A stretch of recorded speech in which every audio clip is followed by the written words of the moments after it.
TopMedTalk. Hi, it's Desiree Chappell here. We wanted to say thank you to our sponsors, Deltex Medical, for giving us the opportunity to have some great discussion around COVID and resuming surgery after a COVID diagnosis.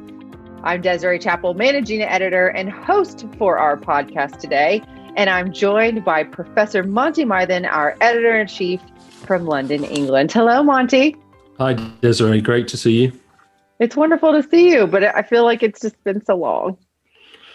I think it's a lockdown phenomenon. I'm sure you did some recording recently. It's just hard to keep track of it these days. I know you did a lot recently. I did some recording recently. Yeah. Well done, you. Thank you to our editor-in-chief, Monty. Well, we have some of our other TopMedTalk friends joining us. Professor Solomon Aronson from Duke University. Hello, Saul. Hi, Desiree. So good to see you. It's wonderful to see you. So looking forward to hanging out with friends and acting stupid again. We never act stupid, Saul. And Professor Michael Grocott from the University of Southampton. Hello, Mike. Desiree, hello. How are you? I'm fabulous. It has been way too long since we have seen each other, though. Way too long. All right. Well, guys, we have had the opportunity to catch up today and very excited. Monty, what is on the agenda for today? Well, a publication came out recently, which we're going to go over in some detail, which I think is very useful right at the moment because it relates to some of the risks in surgical patients who have or were diagnosed as being SARS-CoV-2 or COVID-19, as we call it, positive. Because I think we've all been wrestling as we try and reboot surgery again as to when is a safe time to perform surgery after a diagnosis of COVID-19. Absolutely. It's a really important topic that we need to continue to look at as we go forward. You know, things are starting to open up a little bit. We'll talk about that just a moment to see where we all are personally. But kind of diving right in, Mike, why don't you're the editor-in-chief of the Perioperative Medicine Journal. Why don't you give us a quick review of the look from the paper? I'll do that. I'm just trying, this is not a perioperative medicine paper, of course. It's a paper published in the journal Anaesthesia this month on timing of surgery following SARS-CoV-2 infection. It's an international prospective cohort study, about 140,000 patients, of whom just over 3,000 were diagnosed as having COVID, and we can go into the detail of that because there were a variety of different means by which they made the diagnosis, and then they're divided into categories of time of diagnosis before surgery, so into 2-week intervals, so up to 2 weeks, 2 to 4 weeks, 4 to 6 weeks, and then more than 7 weeks, at least 7 weeks. And there's essentially an excess mortality, quite a substantial excess mortality when the diagnosis is soon before surgery, and when you get out to 7 or more weeks, that is similar to background. So, I mean, in fact, the point estimate doesn't look quite like it's the same, but statistically it is similar to the background. So the overriding message being, if you wait 7 weeks or more, you've certainly mitigated most of the risk associated with COVID, with SARS-CoV-2 infection. And then there were some nuances around different outcomes, and it's a good paper, it's interesting, and there's a reasonably strong message. But I think also a lot of places have already established their setup. So I'm actually interested to hear what everybody else is doing. Yeah, well, we've been discussing this a lot, since the first time that we saw our first exposure to COVID-19. And arbitrarily at that stage, locally, led by Professor David Walker as our head for perioperative medicine, we came up with a decision to recommend that we try to wait at least 6 weeks before doing surgery. And the rationale for that was sort of general guidance about when you should proceed with elective surgery after having, a viral infection, a head cold, for example, is to wait about 6 weeks. So it seemed to be pragmatic. And then in certain situations where there was deemed to be potential greater urgency for surgery, it was on a case-by-case basis. So I think now we'll nudge that out on the basis of the fact that this is a publication we have with, to inform us to the 7-week recommendation. But I think we're still going to be down to the, if there is some feeling of urgency that usually relates to a cancer diagnosis, and I'm sure we'll come back to discussing a little bit more in a moment, that it'll be on a case-by-case basis, but the general recommendation will follow the 7 weeks. Mm-hmm. Saul, what about your thoughts, the U.S. perspective?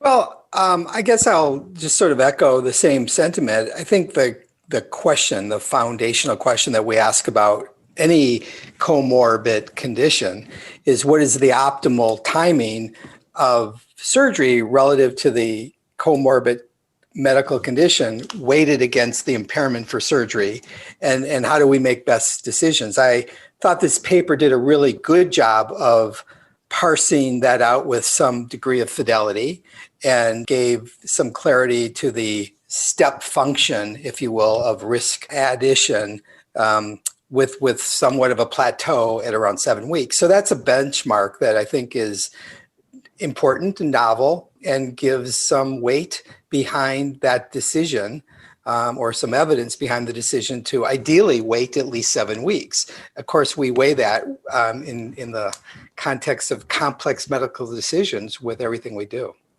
Yeah. You guys, was there anything, like any specific signals that were coming out for, specific comorbidities or any other, things that we need to think about? I think the big message was around symptoms. So they did look particularly at respiratory complications as an example complication, and the signal was very similar to what they saw for overall mortality. But what was interesting was asymptomatic patients appear to be at a lower risk than patients who are symptomatic, and amongst the symptomatic patients, those that were symptomatic are at a lower risk to those that are currently symptomatic. So the presence of symptoms at any point, and particularly the presence of current symptoms, seems to add to the risk equation, and clearly worth putting into the decision-making process. Yeah, I agree with that, Mike. I thought that was interesting. And active symptoms, of course, trump a history of symptoms. The one part of the equation that I wished they would have looked at is the asymptomatic patient. Many of us are carriers and we don't know it. So my question, and it's more of an immunologic basic science question, is what's the memory, the immunologic response to a patient who was indeed positive but never knew it? And if you test somebody, how long is the memory, the amnestic effect of the immunologic response to even characterize somebody as a positive patient, though they would not have known it because they were asymptomatic? And where does that fit in this continuum? And I think that's just one of those questions that wasn't addressed in this study. I mean, as far as I know, all of this work is in the pipeline, all really, really important questions. And we have to remember as we turn to the study like this, that as we get down to the smaller subsections, the numbers are getting very, very low. So we always have to be careful about power in studies. So I think it's a great job in helping us address that how long should we wait question. But I think we've got to be careful in drilling down too far in it, so it's well done from that perspective. Okay, Desiree, if I may, I just want to ask everyone the tolerance of waiting. So there's this sense in certain places, in certain healthcare situations where surgery is deemed to be scheduled, and scheduled can mean, in the context of surgery, that 3 weeks, for example. I know, Sol, that you've done quite a lot of work, I believe, in your neck of the woods to try and determine what the tolerance is of certain surgeons and certain procedures from the point of view of patient preparation about the acceptance that one can wait longer for certain cancer surgeries. Well, it's a great point. And of course, it's answered in the context of the culture of the time and the institution. Ideally, and we've been going about the business of trying to define what the optimal wait time to postpone a surgery to optimize a condition is, albeit SARS-related infection history or other comorbid disease. Now, that's always weighted against the reality of the institutional culture and the economic external tension that exists. And to be quite frank, we've asked many surgeons to postpone elective cases because of fear of bed availabilities and ICU space. And many patients have also postponed their elective procedures as the common good and citizenship would ask. So there's, quite frankly, pent up energy and legitimate need to bring those patients into the system to operate, both because we have to pay their electric bill and because there's real patient-driven impetus to do it as much as surgeon impetus to do it. And so it's a tension between knowing what would ideally be best case scenario, and certainly papers like this help us understand that. And that's always balanced against these other societal as much as legitimate, medically driven, if you will, principles of when to behave. Now, what is the behavior right now? The behavior right now is, I want to do my case as quickly as I possibly can, damn it, because I've waited 6 months and I need to operate again. And that's equally true through the lens of the patient as much as it is through the lens of the system, as much as it is through the lens of the surgeon. And that's the reality.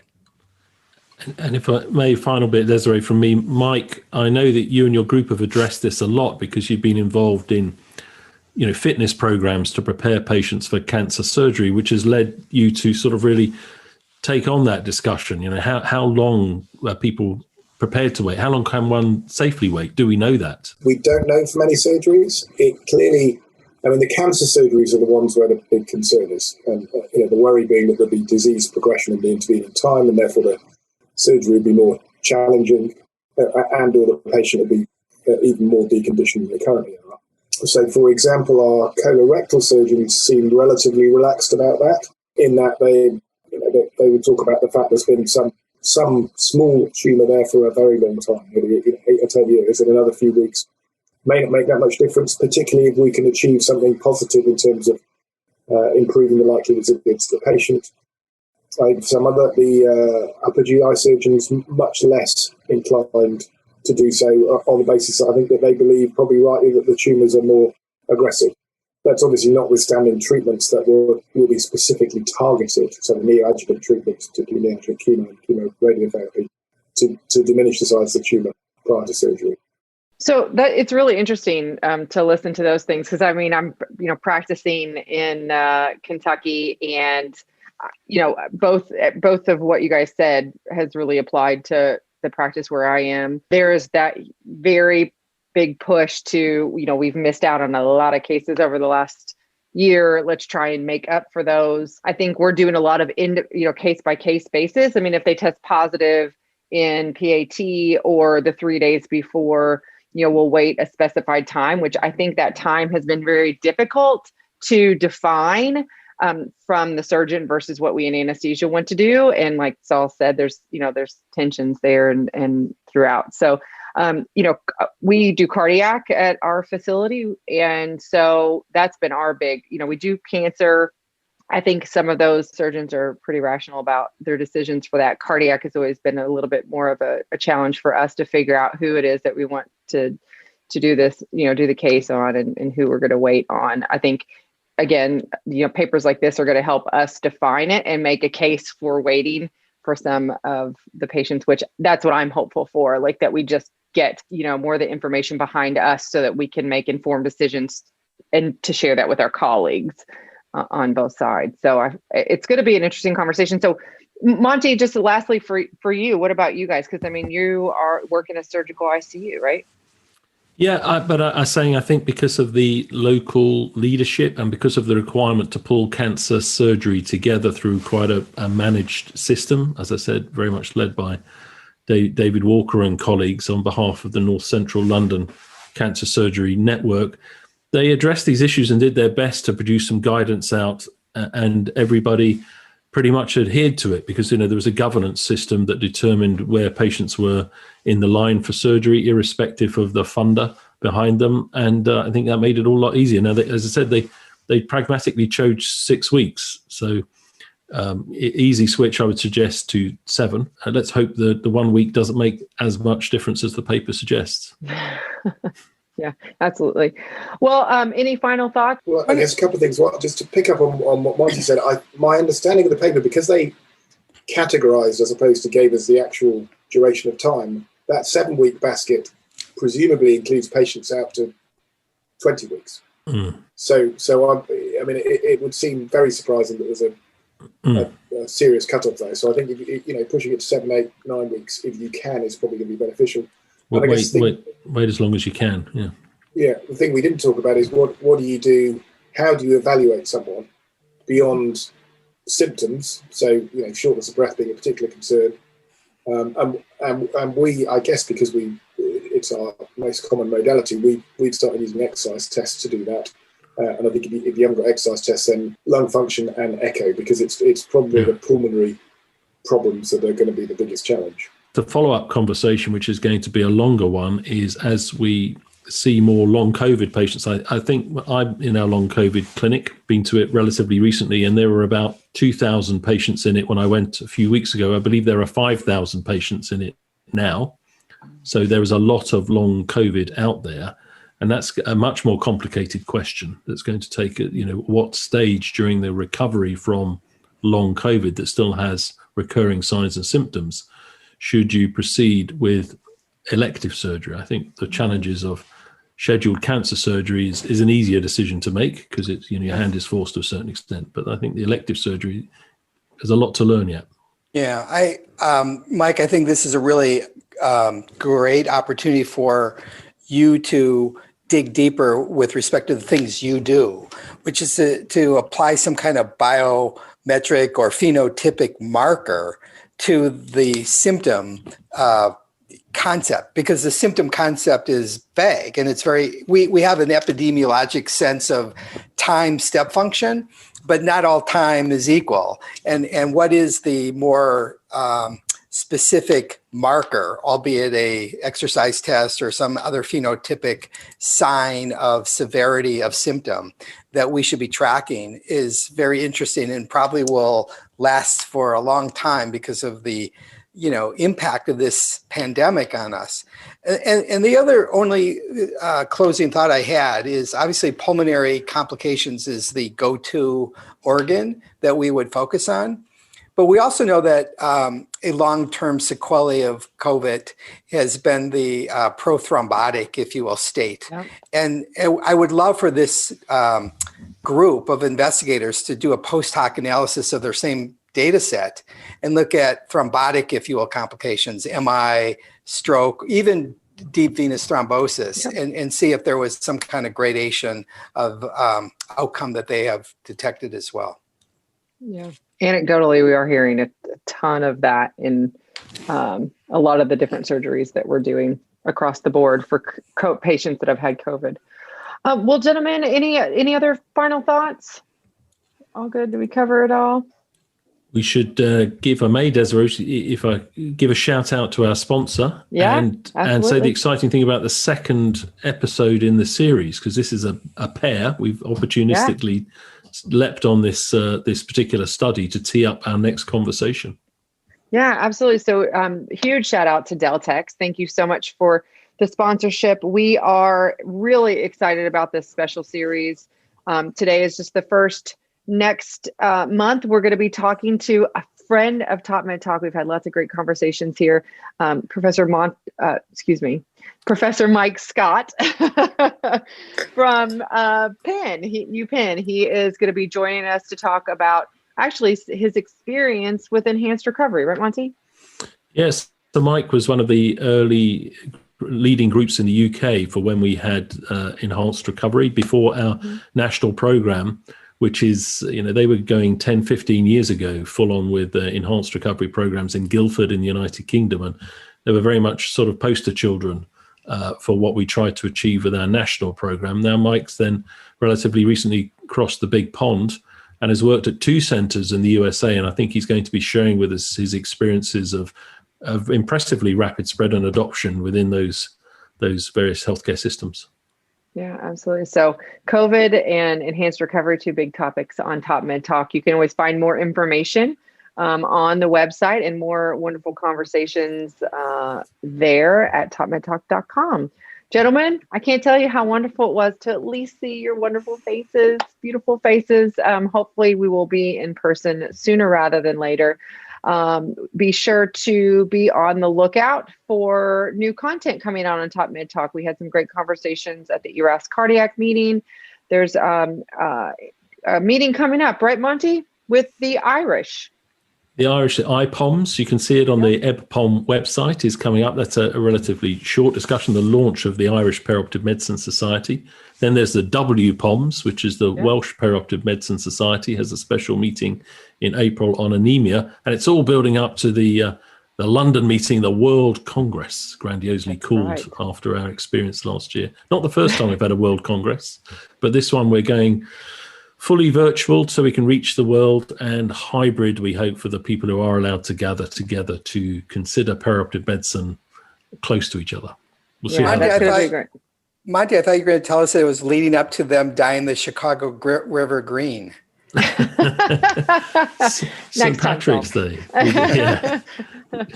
No, it's great. Well, and the World Congress tickets are on sale for that. So be sure to check that out. And the abstract portal is open. So we would love for you to submit an abstract, get it out there, let the world see it. We're going to anticipate lots of great conversation and all around that. So again, thanks so much for checking us out on TopMedTalk. You can always find us on, Mike. May I be the first to wish you happy St. Patrick's Day tomorrow. Oh, there we go. Happy St. Patty's Day. Beat me to it, everyone. Yes. Sadly, you're not the first, Mike. I just had a message from Ross Kerridge in Australia because of the time difference. And he sent me a message in Gaelic, and his Gaelic's getting better. I won't tell you exactly what his message translates to, but it was close enough. Well, excellent. We're all wearing green tomorrow. That's right. Shout out to Ross. Hey, Ross. We missed you. All right, guys. Thanks so much. You can find us on your favorite social media platform, Twitter, LinkedIn, Facebook. We are there, and at TopMedTalk.com. TopMedTalk. We just wanted to say thank you to our sponsor, Deltex Medical, for supporting this two-part series on COVID and enhanced recovery. Now, the second one will be coming out later in April, so be sure to be on the lookout for that. We look forward to hearing from you. Thanks so much for listening.